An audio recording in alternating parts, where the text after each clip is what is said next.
हमारे साथ senior Congress leader और वक्फ बोर्ड चेयरमैन अजमतुल्ला हुसैनी जी जुड़े हैं।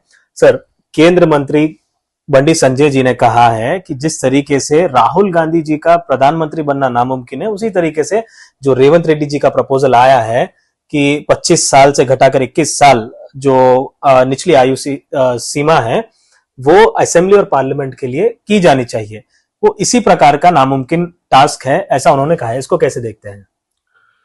देखिए, बंडी संजय जी का जो स्टेटमेंट है वो बिल्कुल इनमेच्योर स्टेटमेंट है। वो बंडी संजय जी इस देश के इतिहास को नहीं जानते हैं।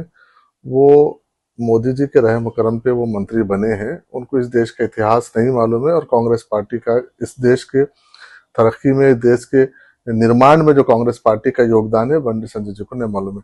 आज देश के युवाओं को, 18 साल के युवा को वोट का अधिकार देने का काम भी कांग्रेस पार्टी ने दिया और उसके साथ साथ 21 साल में युवाओं को लोकल बॉडी में, जो स्थानीय इकाई में जो चुनाव में नौजवानों को, युवाओं को मौका देने के लिए उसका भी कांग्रेस पार्टी ने दी है। इसलिए ये देश हमारा युवाओं का देश है। यहाँ पर 60% से ज्यादा युवा रहते, युवा कंट्री है।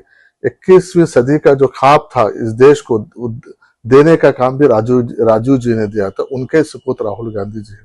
लेकिन आज की जो हालत है, आज जो कांग्रेस पार्टी की हालत है, उसको बयान करते हुए उन्होंने कहा कि प्रधानमंत्री बनना राहुल गांधी जी का नामुमकिन है। इस चीज को कैसे देखिए, जब देश आप, इसीलिए मैंने यही बताया कि बंडी संजय जी को एक बार देश की आजादी का इतिहास को पढ़ना चाहिए।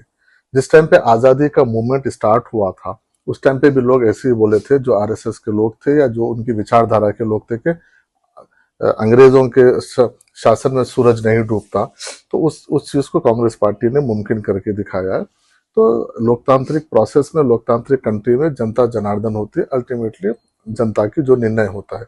आज राहुल जी का जो लोगों के प्रति, जो राहुल जी का बारे में लोगों की जो सोच है, आज बंडी संजय जी को देखने की जरूरत है और वो जनता मंत्र पे देख लिए हैं। लोगों जो आक्रोश है उनके सरकार के बारे में, सरकार को चलाने के बारे में, उनकी नीतियों को लेकर लोगों में, खासतौर पर इस देश के युवाओं में और लड़कियों में आप उनको पता चल गया। तो बंडी संजय जी कहना कि मुझे लगता है कि बौखलाहट का शिकार हो गए हैं। तो जनता की आवाज पे आपको चाहे कितने भी अपने आप को डिक्टेटर हो या सत्ताधारी लोग हो, उनको उतर के आना पड़ता है। धर्मेंद्र प्रधान जी का आज इस्तीफा हो गया।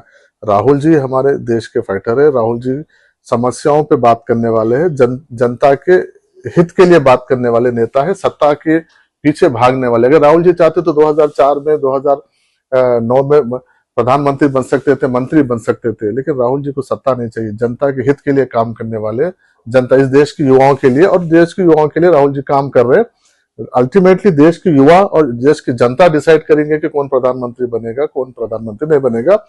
जिस तरीके से बंडी संजय जी बोल रहे हैं कि ये नामुमकिन है, वही देखेंगे जिस देश की जनता राहुल जी को किस तरीके से सत्ता में लाएगी, राहुल जी इस देश के प्रधानमंत्री बनेंगे, वही देखेंगे। तब मैं उनसे बात करूंगा कि आपका नामुमकिन नहीं। तो इसलिए बंडी संजय जी को सोचने की जरूरत है। आप थोड़ा सा मेच्योरिटी से बिहेव कीजिए। आप केंद्र में मंत्री है, आप थोड़ा सा स्टडी कीजिए, स्टडी करके बात करने तो ठीक रहेगा। धन्यवाद सर, हमसे बातचीत करने के लिए। तो ये थे सीनियर कांग्रेस लीडर अजमतुल्ला हुसैनी जी। कैमरा पर्सन कृष्णा के साथ अब्दुल बशीर, हैदराबाद।